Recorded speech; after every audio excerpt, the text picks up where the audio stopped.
with Aljamain Sterling, who just finished working out. We're watching your boy Merab train. Something like about you guys are like real brothers, which is rare in MMA. You usually see guys that be like, oh, I'll fight each other, but you can't really fight a brother.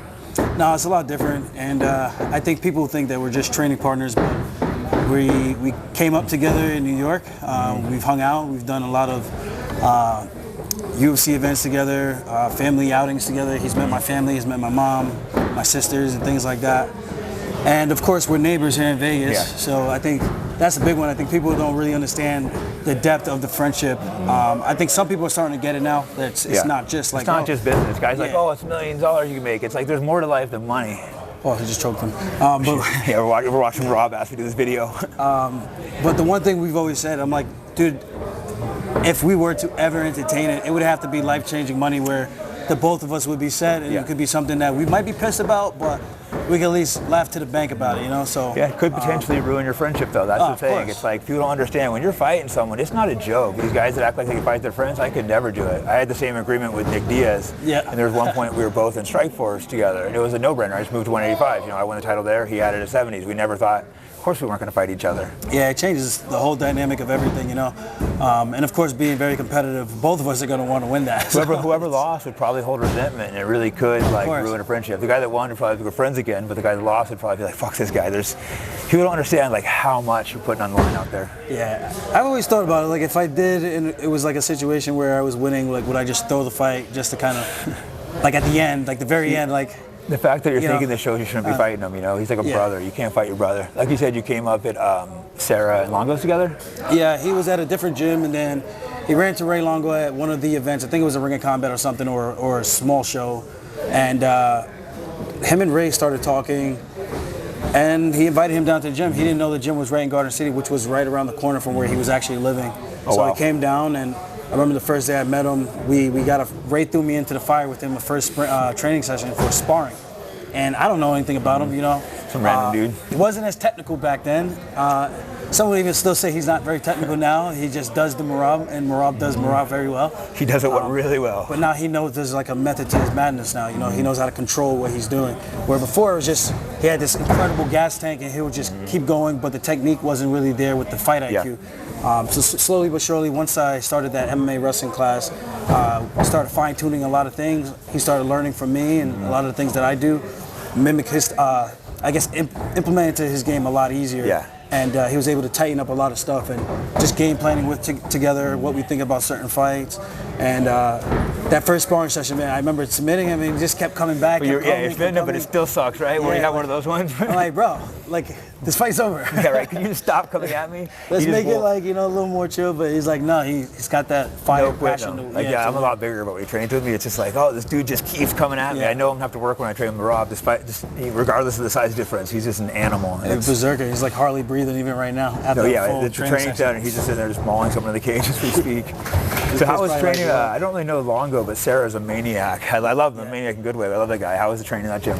It was always great, man. There was a point where I first came down that Sarah was teaching like all the classes, and then slowly but surely, Jason Rao was like the next head instructor over there. He's a freaking phenom. Yeah. So getting to learn from both of those guys, and then learning the whole leg lock system from Jason Rao, butterfly. You learned it right under John Donahue, Gordon Ryan. And then just smash passings. Like Jason taught me so much for my game, my style, back takes into triangles and things like that. Yeah, he's not a huge passer, but he understands that he can go on top and pass. Or he's a good passer. He just ends up on bottom more. I think he likes to play off of his butt. And then Matt, of course, he's a very heavy smash passer, so he's got the game for MMA. For MMA, smash passing, I think is the best in my opinion, for sure.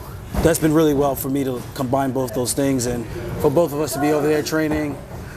Yeah, we learned a lot, man. We learned a lot in the very beginning of our career, and here we are today. Yeah, you have spectacular body triangle back to getting the back and holding it, not letting guys out. It's just that's something you kind of came up with naturally, or a combination between wrestling and probably guys like Jason, or.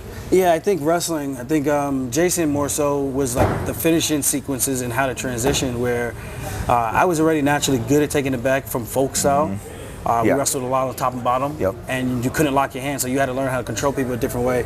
And I was a big leg rider, so I was a leg rider in high school too. It's funny. That was my style. Yeah, power half, tied right into MMA, take the back, get the hooks in.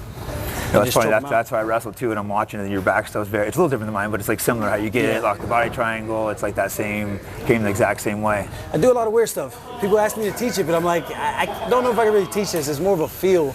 Yeah, there's some stuff that I have some moves that I just can't teach very well. It's like a feel thing. There's certain moves I have I can break down perfectly. The other things, it's like it's more of a feel thing. And like riding the back. But you get guys that you see them just give up. You get the back and they're just like, I don't know what to do. Yeah. So like, have you not taken one jiu-jitsu class? Yeah, right. It is. The body triangle is hard to get out of though if you don't know what to do. At least attempts. Some people, I don't even see attempts. I know. Confused. That's what I was seeing. Who was it with you? I remember seeing the guy just basically just kind of gave up there. I think it was a big fight too. I went for the title. Jan. Jan. That's exactly who it was. Yeah, and you see he just frustration, just like wasn't just even. held my hands. It was like I'm not gonna move. He accepted defeat. Yeah, and it's like. And people were saying like you had his back, he couldn't do anything. I'm like, dude, I had gloves on. He controlled the gloves, and I couldn't do shit. Oh, Dad, guys like that, they're built with those short necks. They come up and they're going they there. Clamp down. They put down. They're really hard to choke. Yanking my hands out. I'm like, dude, I would love to choke this guy out right now, but he's not giving me a chance. So real quick, what got you into fighting originally?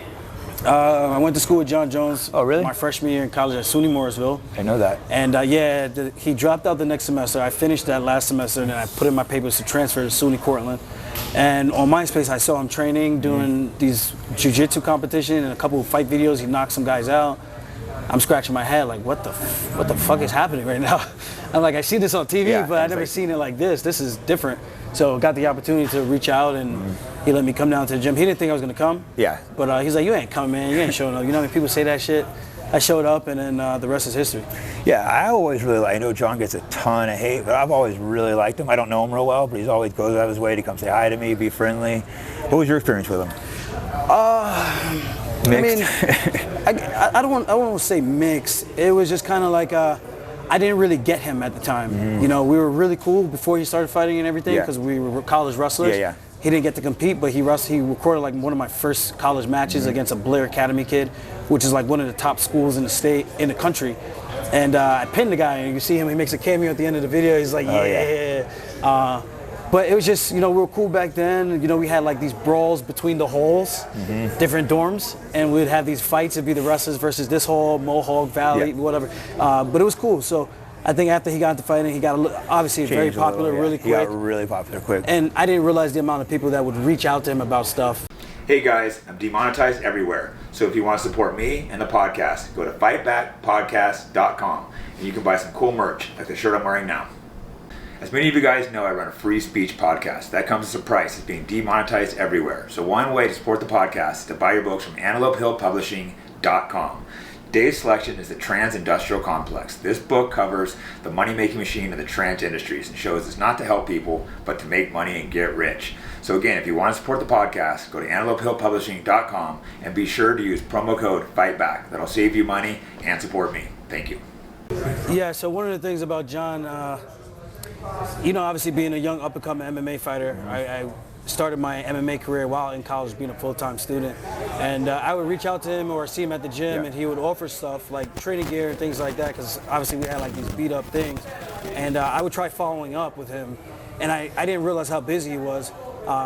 So that was like my only experience where any type of negative. Yeah. But I also sent him a message probably a few months later, just like, hey, I just realized how much attention you're getting, and you're probably having all these guys reach out to you. So my bad, I was just following up, and I don't want you to think I'm one of these guys trying to like mooch off of what you've created or earned for yourself. So I understood. So I didn't really hold any animosity to that. I was just a little confused, but then I got it. Once you get famous, right? Yeah. Then all of a sudden, like, I'm not near as famous, never been near as famous as him, and my shit is just blown up sometimes where I feel bad, I forget to answer messages sometimes. It's not like personal, you just get overwhelmed. I'm sure you have to. So I got it right away, and then other than that, I don't think any issues between him and I think he's been a great inspiration for me just to see some of the stuff he's accomplished. I mean, obviously he gets a bad rap for some of the He's done mistakes. some stupid shit, but he's always treated me good as a person. I do think as humans we all make mistakes. I know he's made multiple, but it gets to a point where we're living under a microscope, right, as an athlete. So our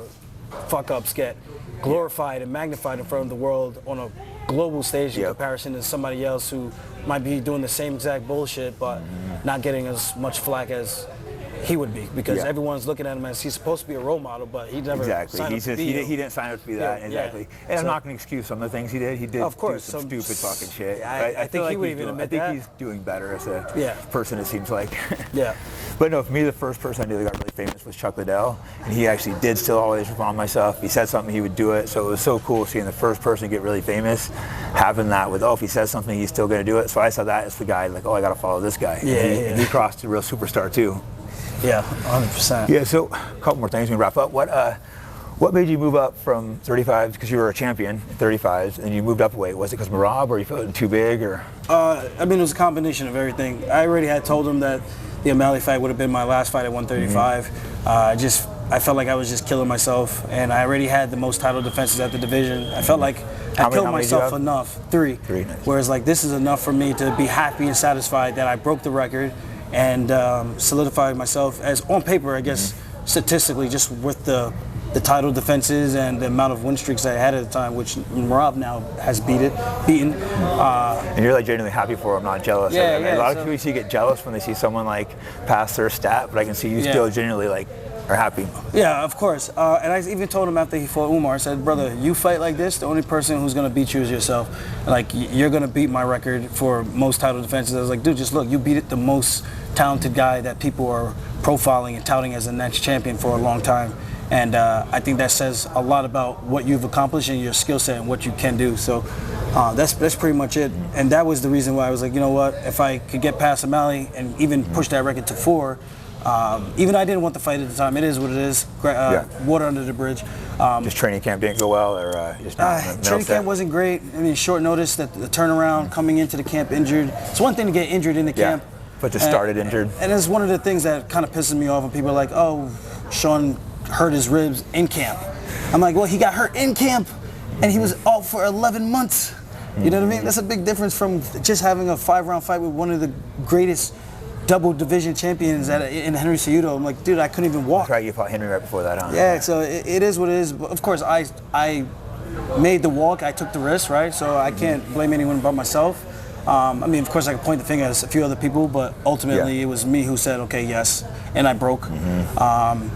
And it just wasn't my best performance, and I think people could see that. It was just, I go from that to the Calvin Kattar fight, even to the Mosa fight, and the guy that fought O'Malley was just not a great fight, and I think most people that understand the game understand that. No, I hate it, but I know you well, and your timing looked a little off on that fight, like it was, like the distancing and stuff. I mean, he did good. I'm not trying to knock him either, but like you were having a little trouble getting the timing in that fight. I felt like I was in like a trance. It was like super slow mo. I felt like I was moving in slow motion. Yeah, I could see you weren't able to quite read his rhythm like you normally do. Even my bounce was just like, I was like, dude, this doesn't feel like me. Let me just play the long game, and then I got antsy. It was just like, I just want to go home. And of course, I went home. I was like, I rushed and went home. It's a mental battle out there. It's like, fuck. I should never have done that. I should have just waited, but it is what it is. We probably do the most stressful career you could imagine, the highs and the 100%. Lows. So yeah, but I'm still happy. Merab, he was the next rightful contender. Of course, they passed him over for Cheeto, who wasn't even ranked in the top 5. But you know, Cheeto gave his best efforts, and then Merab went in there and showed the world that he truly was the next best guy in the division. So I'm just happy for him. Now I'm at 45, and hopefully there's another gold title at the end of the rainbow for me. Yeah, that was my last question. Do you still have title aspirations for 45s? Yeah, otherwise it's like, what am I doing this for a paycheck? I mean, I don't necessarily need the money. Money's always good, but my time, my energy that I got to put forth in this, I just launched a rum company called Funk Harbor, and for me to put the energy into that, into fighting, it's not easy, you know, so I enjoy both. I drink during training camps. Yeah, right. It's one of the habits I picked up from John Jones. Come drink some rum with you then. In that case, I got to try your rum. What is it? What's your rum called? Funk Harbor rum. Yeah, I'm going to have to try that. Should have brought it with me. Hell yeah, we'll drink that. If we ever do a sit-down interview in the studio, we can drink some rum, get some shots, and have some fun. We have it at Lee's too, which is nice, so I'm excited about that. But hopefully one more title run. I know the last one was a little bit, it came up short. You know, I didn't feel like I won. I didn't feel like I lost. A lot of people feel the same way, and it is what it is. I actually didn't watch your last fight. I watched you with Kattar, but I missed that. I need to watch that. I looked at the record today, I'm like, oh shit, I missed your last fight. It was a really fun fight, especially for grapplers. He's a tough guy too. Yeah, I'll go watch that then. For two guys they call boring, I thought I made it fun because I felt like he was trying. Every time I got to a down position, he would just freeze me. And just not try to do anything. I'm like, yo, bro, you're gonna get everyone booing us again, and I'm not trying to have this type of fight right now. But it was a good fight, back and forth. I won the first round, lost the second. Made one bad mistake in the second round, ended up in a crucifix, stupid. Oh, damn. And then third round, took him down, and he rolled out the last 90 seconds, and I tried to mount him, which I get on everybody in training, but I didn't calculate that he was going to be the one guy to problem solve it. Like, no one gets out and stops that position. Yeah, you have a good mount. Yeah, and then I slid into it, and he just stood up and pulled me back down. I was like, oh, damn. It's like, well, that's different. That never happened to me before. Otherwise, I would just let him go. Talented fighter, but... Yeah. But hopefully one more big one, someone ranked in the top 10, and then I could be back in title contention. Cool, man. So where can people find you? You have a podcast now, right? Yeah, the Weekly Scratch podcast. We do those every Monday, and sometimes we do like Thursdays before the fights on Saturdays. And that's really it. Funkmaster MMA. You guys can check me on all social platforms, the Threads, Instagram, TikTok, the Tweeter, X as they say now. Yeah, right. I still call it Twitter, but hey, thanks so much, man. Thank you. Hey guys, if you're opposed to genocide and support free speech, go to fightbackpodcast.com and buy yourself some cool shirts. Methylene blue has been used for over 100 years for medical purposes and recently surged back into popularity. It has been shown to help repair brain tissue and improve memory, cognitive function, energy, and mood. Research suggests that methylene blue could have neuroprotective effects, possibly aiding in conditions like Alzheimer's, Parkinson's, and depression. Go to MerakiMedicinal.com and use the promo code FIGHTBACK for a discount.